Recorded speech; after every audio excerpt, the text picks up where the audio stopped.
आसावरी कुलकर्णी ह्या पुण्यातून आपल्याबरोबर सहभागी झाल्या आहेत. त्यांचा थोडक्यात परिचय करून देते. आसावरी कुलकर्णी यांचं व्यक्तिमत्वही खूप बहुरंगी आहे. त्या आकाशवाणीमध्ये नभोनाट्य कलाकार, व्हॉइस ओव्हर आणि डबिंग आर्टिस्ट आहेत.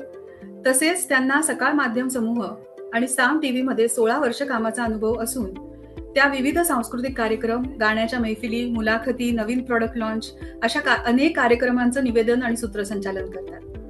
तसेच त्यांनी अनेक शॉर्ट फिल्म्समध्ये कलाकार म्हणूनही काम केलेलं आहे. आसावरी यांनाही आपल्यासारखीच ललित लेखन, वाचन, कविता यांची खूप आवड आहे. आणि अशा आसावरीताई आपल्यासमोर एक गालातल्या गालात हसत मैफिल साजरी होईल असं काहीतरी सादर करणार आहेत असं मला माहिती आहे. तर चला त्या उत्साहाने ऐकूया आणि पुन्हा एकदा गालातल्या गालात हसत हसत चैत्राचा आनंद घेऊया.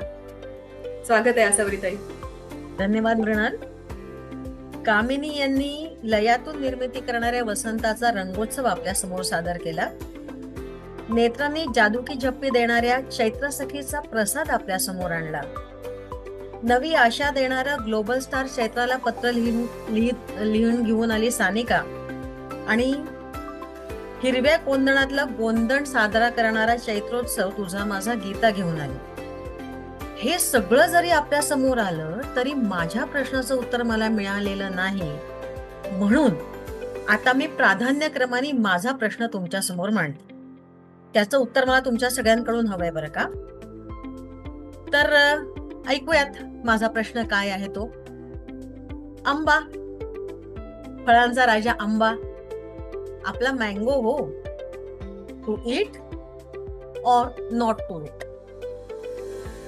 आपले सगळ्यांचे लाडके आणि प्रख्यात चारोळीकार चंद्रशेखर गोखले म्हणतात, काही हवं असणं म्हणजेच आपलं जगणं आहे. येणाऱ्या प्रत्येक क्षणाकडे आपलं काही मागणं आहे. वर्षभरातल्या इतर क्षणांचं मला माहिती नाही, पण सध्या मात्र क्षणोक्षणी अंग प्रत्यंगातला अगदी प्रत्येक कण फक्त फक्त आणि फक्त आंब्यासाठी आसुसलेला आहे. या फळांच्या राजाचंच मागणं मागतो आहे. कुठल्या ना कुठल्या रूपात तो आंबा जिभेवर रेंगाळत अलगद पोटात उतरावा असंच वाटतंय. एखादी आंब्याची फोड खाऊन, पाववाटी वगैरे रस पिऊन मुळीच समाधान होत नाहीये. पण काय माहितीये का, वयाबरोबर वाढलेलं वजन, वारसा हक्कानं रक्तात उतरलेली साखर आणि अधून मधून कमी जास्त होणारं ब्लड प्रेशर मला आंब्यापासून दूर राहायला सांगताय. चोरून हळूच एखादा आंबा चोखावा म्हटलं ना तर भरदार मिशा आणि सोनेरी काड्यांच्या चष्म्यामधून रोखून पाहणारे आमच्या डॉक्टरांचे वटारलेले डोळे मला चहूकडे दिसायला लागतात. सगळा आसमंत हापूस पायरीच्या वासानं घमघमत असताना या राजेशाही आम्रफलाचा असा विरह आणि दुरावा सहन कराव्या लागणारी मी दुर्दैवी, हतबल अन परिस्थितीच्या रेट्यामुळे स्वर्गीय स्वादाला मुकलेली अबला अन असहाय्य नारी. माझ्या दुःखाचा पोत त्या मंशार मखमली आमरसापुढे अधिकच टोचरा, बोचरा आणि खडबडीत होतोय. माझ्या संयमाची परीक्षा पाहतोय. मला स्मशान वैराग्याचा आव आणायला भाग पाडतोय. मेरा जीना दुश्वार करतोय. आणि मी अशी रम्य चूर चूर होत असताना ती ऋतुजा दिवेकर, ती मात्र अगदी हसत हसत आणि ठणकावून सांगतेय, तुम्ही निर्धास्त मनाने आंबे खा. ते स्थानिक फळ आहे आणि सध्याचा मोसम पण आंब्यांचाच आहे. अहो, तुमचा पिंडा आंब्यावरच पोचलाय. लहानपणापासूनच कच्चा आणि पिकलेला आंबा तुम्ही विविध प्रकारे खाताय. म्हणजे बघा हा, चटणी, लोणचं, पन्ह, गुळांबा, साखर आंबा, कापून, चोखून, रस काढून, आईस्क्रीम मधून, मिल्कशेक करून, आंबा पोळी करून, श्रीखंडात घालून, शिर्यात परतून, नारळाच्या वड्यांमधून, करंजीच्या सारणातून. ही आंब्यांच्या पदार्थाची न संपणारी मारुतीच्या शेपटासारखी लांब लचक यात. आता या यादीमध्ये माझ्या स्मृतीला स्मरून ऋतुजा दिवेकरनी उल्लेख न केलेल्या अनेक प्रकारांची भर पडली आहे, याची सगळ्यांनी कृपया नोंद घ्यावी बरं का. आंब्यामध्ये असलेल्या अन्न घटकांचं वर्णन तिच्या तोंडून ऐकताना तर मन असं उचंबळून येतंय ना. त्यात असलेले त्वचेला उपयुक्त केरोटिन्स तुमचं कॉम्प्लेक्शन एकदम फेअर करून टाकणार आहेत. भरपूर व्हिटॅमिन्स, अँटीऑक्सिडंट्स, फायबर्स, मिनरल्स आणि सर्वात महत्वाचं त्याची स्वर्गीय चव. या सगळ्याचा आनंद तुम्ही घ्यायलाच हवा आणि आत्ताच घ्यायला हवा, कारण आत्ताच आंब्यांचा सीझन आहे, असं तिचं म्हणणं. अगदी मधुमेही लोकांनीही रोज एक आंबा खायला काही हरकत नाही तिची. आमचे डॉक्टर काही एवढे सहृदय नाहीत ना, आणि काही त्रास झाला ना तर जायचंय त्यांच्याचकडे औषध घ्यायला.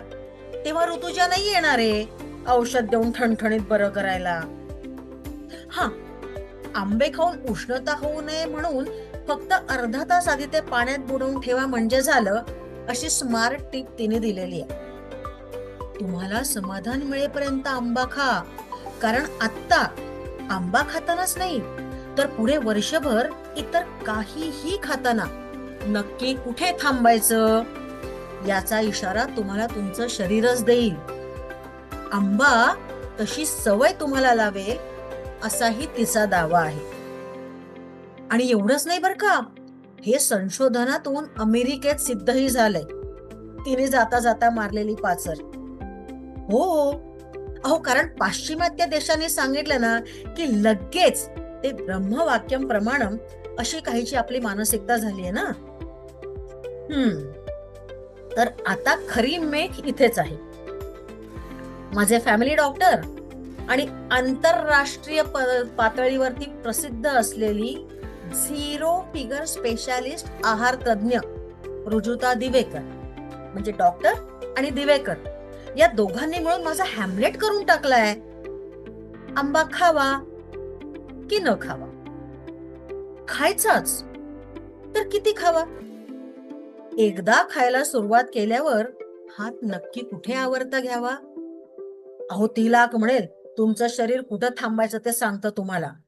माझा काही या वचनावर किंवा स्वतःवर या बाबतीत अजिबात विश्वास नाही. हा, आंबा खायचा विचार मनात आला ना, 100कडे झुकणारा वजनाचा काटा दिसायला लागतो. ग्लुकोमीटरवरचा वाढणारा आकडा वाकुल्या दाखवायला लागतो. आणि समोर आंबे दिसत असूनही ते भरपूर खा असं रुजुता म्हणत असूनही त्याच्याकडे जाणारा हात मध्येच थांबतो. श्वास भरभरून हापूसचा गंध येत असताना अतृप्तीचा एक आवंढा घशात अडकतो. काळं पाणी का काय म्हणतात ना, ती सजा हीच असावी बहुधा. आणि एवढी कठोर सजा फरमावली जावी असा नक्की कोणता द्रोह या पामराच्या हातून झालाय, या विचारात मी आता अडकले आहे. थोडक्यात काय तर आंबा, मँगो, टू इट और नॉट टू इट, तुम्हीच सांगा. धन्यवाद. वा वा वा,